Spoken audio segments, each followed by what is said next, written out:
Good morning friends. तो friends, आज हम फिर लेकर आए हैं आपके लिए डेली करंट अफेयर सीरीज़, जिसमें हम कुछ सिलेक्टिव और इम्पोर्टेंट क्वेश्चंस डिस्कस करने वाले हैं जो कि सभी कॉम्पिटिटिव एग्ज़ाम्स में हेल्पफुल होंगे। तो चलिए एक एक करके डिस्कस करते हैं। तो आप लोग सभी बने रहिए हमारे साथ वीडियो के एंड तक। तो पहला क्वेश्चन हमारा स्क्रीन पर है, भारत और मिस्र के बीच विदेश कार्यालय परामर्श का 12वां दौर किस शहर में आयोजित किया गया है? तो चार ऑप्शन है हमारे पास, मुंबई, अनमान, काहिरा और न्यू दिल्ली। तो इसका सही आंसर हो जाएगा काहिरा, जो कि मिस्र की राजधानी है और मिस्र को इजिप्ट नाम से भी जाना जाता है। यहाँ पे आप देख सकते हैं लीबिया, सूडान, सऊदी अरब, जॉर्डन, इज़राइल जैसे देशों से ये घिरा हुआ है। और ऊपर इसके उत्तर में मेडिटेरियन सी है और दक्षिण में इसके रेड सी है। और वहीं बात करें मिस्र की, तो मिस्र के काहिरा में भारत मिस्र विदेश कार्यालय परामर्श के 12वें दौर की आयोजित किए गए। और मिस्र की राजधानी काहिरा है और मुद्रा मिस्र पाउंड है। और यहाँ के राष्ट्रपति जो है अब्देल फताह अल सीसी हैं। और यहाँ पे कुछ इंपॉर्टेंट इन्फॉर्मेशन हमने आपको दी है, आप खुद से रीड कर लीजिए। अगला प्रश्न हमारा है, मुख्यमंत्री बीएस जगन रेड्डी ने 3 मई 2022 को विशाखापट्टनम में 21,844 करोड़ रुपए के विजाग टेक के पार्क की आधारशिला रखी है। तो आंध्र प्रदेश के राज्यपाल पूछ रहे हैं यहाँ पे। तो आंध्र प्रदेश की जो राज्यपाल हैं वो एस अब्दुल नज़ीर हैं।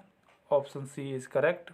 और वहीं बात करें फागू चौहान की, तो ये अभी इस समय मेघालय के राज्यपाल हैं। बीडी मिश्रा लद्दाख के राज्यपाल हैं और पहले ये मेघालय के राज्यपाल हुआ करते थे। बीडी मिश्रा जो है वो लेफ्टिनेंट जनरल हैं लद्दाख के, क्योंकि अब वो केंद्र शासित प्रदेश हो गया तो इस वजह से वहाँ पे लेफ्टिनेंट जनरल हैं। और जगदीश मुखी जो है वो असम के राज्यपाल हैं। और ऑप्शन सी इज़ करेक्ट। अगला प्रश्न हमारा है, मई 2023 में रक्षा मंत्री राजनाथ सिंह और उनके मालदीव के समक्ष किसने अपनी समुद्री सुरक्षा क्षमताओं को बढ़ावा देने के लिए सिफावरू में मालदीव के तट के रक्षा के लिए बंदरगाह की नींव रखी है? तो ये रखी है मारिया दीदी ने। और वहीं बात करें, मालदीव की राजधानी माले है, जो उत्तरी माले के एटोल के दक्षिणी किनारे पर स्थित है। और मालदीव की जो करेंसी है वो रुपया है, और मालदीव रुपया, ठीक है। और कुछ इंपॉर्टेंट इन्फॉर्मेशन जो कि आपको स्क्रीन पे शो हो रही है, आप खुद से रीड कर लीजिए। अगला प्रश्न है हमारा स्क्रीन पर, सॉरी, ये कुछ इम्पोर्टेंट इन्फॉर्मेशन हमने आपको यहाँ पे दी रखी है, आप इसको देख लीजिए। नागालैंड सरकार ने योजना और परिवर्तन विभाग के तहत अल्पसंख्यक कार्यों के लिए एक नया निदेशालय बनाया है, जो कि पहला राज्य है नागालैंड जिसने अल्पसंख्यक कार्यों के लिए निदेशालय अलग से बनाया है। और ये जो निदेशालय है वो केंद्रीय अल्पसंख्यक कार्यों के मंत्रालय के तहत अल्पसंख्यकों की शैक्षिक, शिक्षा, आर्थिक, ढांचागत और विशेष ज़रूरतों के संबंध में विभिन्न योजनाओं के कार्यक्रम का प्रावधान करेगी। और बात करें नागालैंड की, तो नागालैंड की राजधानी कोहिमा है और मुख्यमंत्री नेफ्यू रियो हैं और इसके राज्यपाल श्री लाल गणेशन हैं। अगला प्रश्न हमारा है, असम द्वारा सृजित विश्व के सबसे बड़े शब्दकोश का क्या नाम है? तो ये जो है हेमको इसका विश्वकोश का नाम है।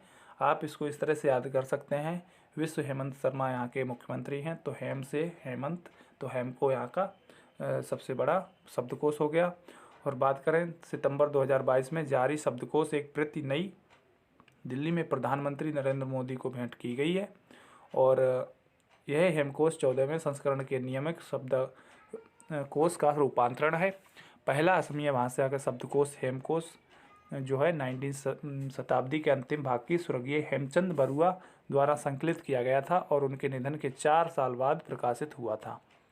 और ये जो असम का द्विभाषी ब्रेल शब्दकोश दुनिया का सबसे बड़ा शब्दकोश बन गया है। ये बहुत ही इम्पोर्टेंट पॉइंट है, आप इसको नोट कर लीजिए, किसी भी एग्ज़ाम में पूछा जा सकता है। तो इसका सही आंसर हो जाएगा हेमको, ऑप्शन बी इज़ करेक्ट। और वहीं बात करें, 123 साल पुराना जो हेमकोश संस्कृत बर्तनी पर आधारित है और असमिया भाषा का पहला व्युत्पत्ति संबंधी शब्दकोश है जिसे श्री बरुआ के दादा हेमचंद बरुआ के संकलित किया है। हेमकोश में 10,279 पन्नों के बेल संस्करण में 21वें खंडों में 90,640 शब्द छपे हुए हैं और इसका वजन जो है वो 80 किलो 800 ग्राम है। अगला प्रश्न हमारा स्क्रीन पर है। विश्व बैंक के 14वें अध्यक्ष बनने जा रहे हैं अजय बंगा जी और इनको किस वर्ष पद्मश्री पुरस्कार से सम्मानित किया गया था? तो इनको किया गया था 2016 में, तो ऑप्शन बी इज करेक्ट। और ये पहले पूर्व मास्टर कार्ड के पूर्व सीईओ रह चुके हैं और अभी ये विश्व बैंक के अध्यक्ष बना दिए गए हैं, जो कि 2 जून से कार्यभार संभालेंगे। और अभी वर्तमान में डेविड मलपास जो हैं विश्व बैंक के अध्यक्ष हैं। और बात करें भारत का सबसे बड़ा जो नागरिक सम्मान है वो भारत रत्न होता है और उसके निम्न स्तर पर आता है पद्म भूषण, फिर उसके बाद आता है पद्म विभूषण, फिर पद्म भूषण, उसके बाद पद्मश्री। अगला प्रश्न है हमारा, अंतर्राष्ट्रीय अग्नि मिशन दिवस हर साल कब मनाया जाता है? तो ये मनाया जाता है 4 मई को, क्योंकि यह दिन 1999 में 5 ऑस्ट्रेलियाई अग्निशामकों के दुखद नुकसान के बाद स्थापित किया गया था, जिन्होंने जंगल की आग में जूझते हुए ड्यूटी के दौरान अपनी जान गंवा दी थी। और इनकी याद में अंतर्राष्ट्रीय अग्निशामक दिवस एक वैश्विक कार्यक्रम है जो हर जगह अग्निशामकों के साहस और शक्ति और निस्वार्थता को पहचानता है और उनका सम्मान करता है। अगला प्रश्न है हमारा, मई 2023 में किस राज्य द्वारा गीता कर्मिकुला बीमा योजना शुरू की गई है? तो ये की गई है तेलंगाना द्वारा, तो option A is correct. Telangana के जो मुख्यमंत्री हैं चंद्रशेखर राव जी ने किसानों के लिए रियोथी भीम की तर्ज पर गीता की कर्मिकला भीम ताड़ी निकालने वालों के लिए बीमा योजना शुरू की है और जिसे वर्तमान राज्य में लागू किया जा रहा है। और वही बात करें महाराष्ट्र की, तो महाराष्ट्र के जो राज्यपाल हैं रमेश बैस हैं और मुख्यमंत्री एकनाथ शिंदे हैं। और पश्चिम बंगाल की जो मुख्यमंत्री ममता बनर्जी हैं और यहाँ के राज्यपाल CB आनंद बोस है। और उत्तर प्रदेश के आप लोग जानते ही हैं योगी आदित्यनाथ यहाँ के मुख्यमंत्री हैं और आनंदीबेन पटेल यहाँ की राज्यपाल हैं। अगला प्रश्न है हमारा, किस बहुराष्ट्रीय कंपनी ने भारतीय SMB को समर्थन के लिए 2 पहल की शुरुआत की है? तो ये की है माइक्रोसॉफ्ट ने। माइक्रोसॉफ्ट एक अमेरिकन कंपनी है। और वही बात करें मेटा की, तो इसके संस्थापक मार्क जुकरबर्ग है और मेनाली पार्क कैलिफोर्निया यहाँ का मुख्यालय है। और अमेज़न भी अमेरिका की कंपनी है। फ़िलहाल ये सभी अमेरिका की कंपनी है और इनके संस्थापक जेफरी प्रेस्टन बेजोस है अमेज़न के और मुख्यालय वाशिंगटन DC है। और IBM जो कि इंटरनेशनल बिजनेस मशीन इसकी फुल फॉर्म होती है, संस्थापक इसके हरमन एलिरथ चार्ल्स रैनलेट और यहाँ का मुख्यालय जो है ओमेर्क न्यूयॉर्क USA में है। अगला प्रश्न है हमारा, किस दक्षिण अफ्रीकी खिलाड़ी ने हाल ही में अंतर्राष्ट्रीय क्रिकेट के संन्यास की घोषणा की है? तो ये घोषणा की है शबनीम इस्माइल ने। और कुछ हाल ही में सेवानिवृत्त खिलाड़ी जो हैं भारतीय विकेट कीपर बल्लेबाज करुणा जैन हैं और भारतीय सलामी बल्लेबाज बेला स्वामी रामू बनिता हैं और साउथ अफ्रीकन बैटर जो हैं वो डैन वैन नीकेर्क। ये जो लोग सेवानिवृत्ति हो जाते हैं प्लेयर्स, तो पूछ लिया जाता है कि ये खिलाड़ी किस खेल से संबंधित है या फिर किस देश से संबंधित है। तो ये भी आप लोग ध्यान रखें, एग्ज़ाम्स में पूछा जाता है। अगला प्रश्न है हमारा, नेशनल मैन्युफैक्चरिंग इनोवेशन सर्वे द्वारा किस राज्य को सबसे इनोवेटिव राज्य का दर्जा दिया गया है? तो ये जो दिया गया है वो कर्नाटक को दिया गया है। और राजस्थान के राज्यपाल जो हैं वो कलराज मिश्र हैं। यहाँ की राजधानी जयपुर है और अशोक गहलोत जी यहाँ के मुख्यमंत्री हैं। यूपी का तो आप जानते ही हैं, लखनऊ राजधानी है, योगी आदित्यनाथ जी मुख्यमंत्री और आनंदीबेन पटेल राज्यपाल हैं। और वहीं बात करें कर्नाटक की, तो कर्नाटक के बसवराज बोम्मई जो है मुख्यमंत्री हैं और बेंगलुरु यहाँ की राजधानी है, और थावरचंद गहलोत यहाँ के राज्यपाल हैं। और बिहार में जो है नीतीश जी की सरकार है, यहाँ के मुख्यमंत्री नीतीश कुमार हैं, और बिहार की राजधानी पटना है, और वहीं राजेंद्र विश्वनाथ आर्लेकर यहाँ के राज्यपाल हैं। और इसके बाद दादरा नगर हवेली, दमन दीव और तेलंगाना तमिलनाडु का स्थान रहा है। और तेलंगाना कर्नाटक तमिलनाडु में क्रमशः 46 और 39 और 31 पर अभिनव फार्मों का उच्चतम हिस्सा रहा है। तो फर्स्ट नंबर पे जो तेलंगाना, सेकंड पे जो है कर्नाटक है, थर्ड पे तमिलनाडु है, और दादरा नगर हवेली जो है केंद्र शासित प्रदेशों में उच्चतम स्थान प्राप्त किया है। अगला प्रश्न है हमारा, बांग्लादेश के शुरुआत करते हुए किस कंपनी ने अपनी पहली विदेशी क्षमता को वृद्धि दी है? तो ये जो है एनटीपीसी कंपनी जो है, national thermal power corporation limited जो है, इसने मैत्री सुपर थर्मल पावर प्लांट नाम की इस परियोजना में 660 मेगावाट की 2 इकाइयाँ होंगी। एनटीपीसी की स्थापित क्षमता बढ़कर 72,304 मेगावाट हो गई है। और इस समूह ने हाल ही में रामपाल में मोंगला बागेरहाट बांग्लादेश में स्थित 1320 मेगावाट की यूनिट 660 मेगावाट क्षमता को जोड़ा है। तो ये जो कंपनी है अब विदेशी क्षमता वाली कंपनी बन गई है। और इसके साथ ही गैल जो है, gas authority of India limited, ये इनकी हमेशा जो है फुल फॉर्म पूछी जाती रही हैं, तो ये आप लोग याद कर लीजिए, बहुत ही इम्पोर्टेंट है। और सभी के जो मुख्यालय हैं वो न्यू दिल्ली में है, और इनकी जो स्थापना है वो भी आप लोग देख लीजिए। अगला प्रश्न है हमारा, किस राज्य ने 18 वर्ष से ऊपर की सभी पात्र महिलाओं को इंदिरा गांधी महिला सम्मान निधि के तहत 15,000 रुपये के प्रावधान को मंजूरी दी है? प्रतिमाह इनको 1500 रुपये दिए जाएंगे। तो ये जो है पहल की है हिमाचल प्रदेश की सरकार ने। और बात करें हिमाचल प्रदेश में सुखविंदर सिंह सुक्खू जी की सरकार है, और हिमाचल प्रदेश की राजधानी शिमला है, और शिव प्रताप शुक्ला यहाँ के राज्यपाल हैं। और सरकार ने राज्य में स्टाम्प शुल्क की वसूली के लिए ई स्टाम्प शुरू करने की मंजूरी दी है। राजस्व विभाग में नंबरदारों को मानदेय 3200 रुपये से बढ़ाकर 3700 रुपये प्रतिमाह करने का निर्णय लिया है। अगला प्रश्न है हमारा, और यहाँ बात करें पश्चिम बंगाल की मुख्यमंत्री ममता बनर्जी जी और राज्यपाल सीवी आनंद बोस। मुंबई महाराष्ट्र की राजधानी है। एकनाथ शिंदे महाराष्ट्र के मुख्यमंत्री, और रमेश बैस यहाँ के राज्यपाल। और दिल्ली की बात करें, केजरीवाल जी की सरकार है। यहाँ के राज्यपाल जो हैं विनय कुमार सक्सेना, जिनको लेफ्टिनेंट गवर्नर बोलते हैं। केंद्र शासित प्रदेशों में जो है वो एलजी होते हैं, और राज्यों में गवर्नर होते हैं। कौन सा राज्य खेलो इंडिया यूनिवर्सिटी गेम्स के तीसरे संस्करण की मेज़बानी कर रहा है? तो ये कर रहा है उत्तर प्रदेश। केंद्रीय युवा मामले के खेल मंत्री अनुराग सिंह ठाकुर 5 मई को गोमती नगर यानी लखनऊ के अंदर इंदिरा गांधी प्रतिष्ठान में खेलो इंडिया यूनिवर्सिटी गेम की 2023 के लोगो, जर्सी, शुभंकर और गान का शुभारंभ करेंगे। और वहीं बात करें उड़ीसा की, तो नवीन पटनायक जी यहाँ के मुख्यमंत्री हैं, और श्री बालकृष्ण यहाँ के राज्यपाल हैं, और उड़ीसा की राजधानी भुवनेश्वर है। कर्नाटक को हम आपको बता ही चुके हैं। और हरियाणा में जो है मनोहर लाल खट्टर जी की सरकार है, और हरियाणा की राजधानी चंडीगढ़ है, और बंडारू दत्तात्रेय यहाँ के राज्यपाल हैं। और ये जो है खेलो इंडिया यूनिवर्सिटी गेम्स का तीसरा संस्करण है, जो कि मई 23 से 3 जून तक 2023 तक रहेगा। उद्घाटन समारोह 25 मई को निर्धारित किया गया है।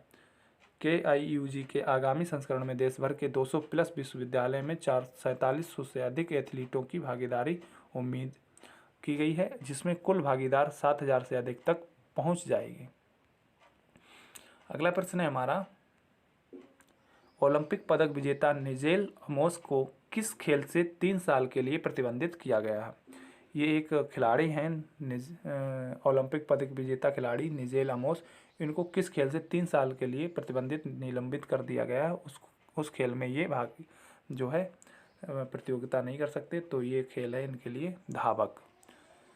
और कुछ इम्पोर्टेंट फैक्ट्स हमने यहाँ पे दिए हैं आपके लिए, आप स्क्रीनशॉट ले सकते हैं या आप खुद से रीड कर सकते हैं, बहुत ही इम्पोर्टेंट फैक्ट्स हैं। बढ़ते हैं नेक्स्ट क्वेश्चन की तरफ। निम्नलिखित में से देशों पर विचार कीजिए। हमारे पास 7 देश दिए हुए हैं, इसमें बताना है कि कौन सा देश G7 देशों में से नहीं है। तो हमारा देश जो है भारत G7 कंट्रीज़ में शामिल नहीं है, और अन्य जो है चीन, France, Germany, Japan, great Britain और संयुक्त राज्य अमेरिका जो है G7 कंट्रीज़ में शामिल हैं। और भाई बात करें चीन की, तो चीन की राजधानी बीजिंग है, और फ्रांस की पेरिस, जर्मनी की बर्लिन है, भारत की तो नई दिल्ली है, आपको पता होगा। और जापान की राजधानी कहाँ?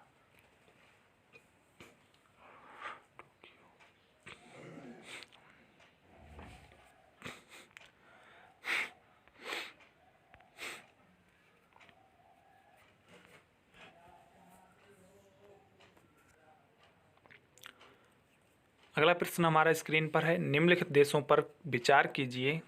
तो हमारे पास 7 देश दिए हुए हैं, जिनमें बताना है कि कौन सा देश G7 कंट्रीज़ में शामिल नहीं है। तो हमारा देश भारत G7 कंट्रीज़ में शामिल नहीं है, अन्य सभी G7 कंट्रीज़ के मेंबर्स हैं। यह वैश्विक आर्थिक शासन, अंतर्राष्ट्रीय सुरक्षा और ऊर्जा नीति मुद्दों पर चर्चा करने के लिए सालाना मिलते हैं। और G7 शिखर सम्मेलन के मेज़बान, जिसे अध्यक्ष पद के लिए रूप में भी जाना जाता है, सदस्य देशों के बीच प्रतिवर्ष बदलता रहता है। और वहीं बात करें चीन, तो चीन की राजधानी बीजिंग है, और फ्रांस की पेरिस, जर्मनी की बर्लिन, भारत की न्यू दिल्ली, जापान की टोक्यो, ग्रेट ब्रिटेन की जो है इंग्लैंड, और संयुक्त राज्य अमेरिका की वाशिंगटन DC। और बात करें 2014 में क्रीमिया पर कब्जा करने के बाद रूस को समूह से निलंबित किए जाने के तक इसे पूर्व में G8 के नाम से जाना जाता था। और 2022 तक G7 देश दुनिया की जनसंख्या का 10% और वैश्विक सकल घरेलू उत्पाद यानी GDP का 30%, वैश्विक कार्बन डाइऑक्साइड उत्सर्जन 21% बनाते हैं। ये भी आप लोग याद रखें। अगला प्रश्न है हमारा, हाल ही में डकार घोषणा समाचारों में थी, यह निम्नलिखित में से किससे संबंधित है। तो ये संबंधित है सड़क सुरक्षा से। तो डकार घोषणा, ये जो बहुत ही इम्पोर्टेंट वर्ड है, ये आपको एग्ज़ाम में डेफिनेटली देखने को मिल जाएगा, तो इस पर चर्चा करते हैं। डकार घोषणा जो है 21 अफ्रीकी देशों द्वारा सड़क दुर्घटनाओं में होने वाली मौतों पर रिपोर्टिंग को मजबूत करने और बेहतर सड़क सुरक्षा नीतियों को आकार देने के लिए आंकड़ा संग्रहण, विश्लेषण, साझाकरण और समन्वय बढ़ने के लिए अपनाया गया है।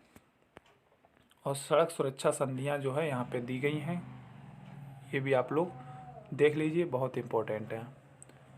अगला प्रश्न है हमारा, हाल ही में R21 टीका खबरों में था, इसका प्रयोग किस बीमारी के लिए किया जाता है।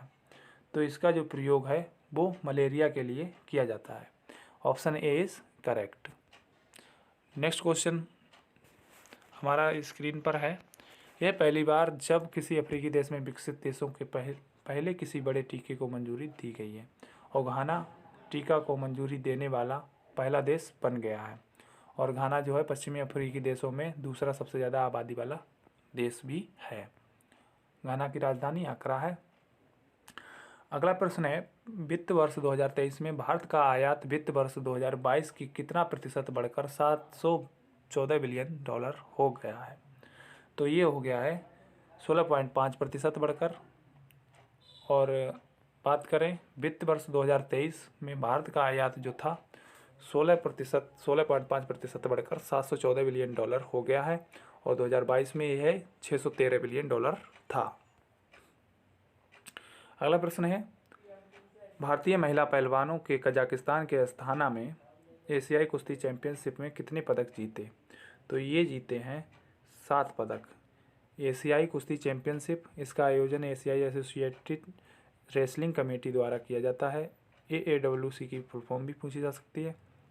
और ये जो है पुरुषों का टूर्नामेंट 1979 में शुरू हुआ था और महिलाओं के लिए पहली बार 1996 में आयोजित किया गया था और यह जो है हर साल आयोजित किया गया है। अगला प्रश्न है हमारा, भारतीय महिला, सॉरी ये रिपीट हो गया है, बढ़ते हैं नेक्स्ट की तरफ। अमेरिका मोटो जीपी स्प्रिंट ग्रैंड प्रिक्स किसने जीता? तो ये जीता है फ्रांसिस्को बगोनिया ने। तो विश्व चैंपियन फ्रांसिस्को बगोनिया ने 15 अप्रैल 2023 को अमेरिका के मोटो जीपी स्प्रिंट के ग्रैंड प्रिक्स के एक आरामदायक जीत हासिल की है। और बात करें Austin missing mark Marquez circuit पर 7 बार के विजेता थे, बहुत ही इम्पोर्टेंट है।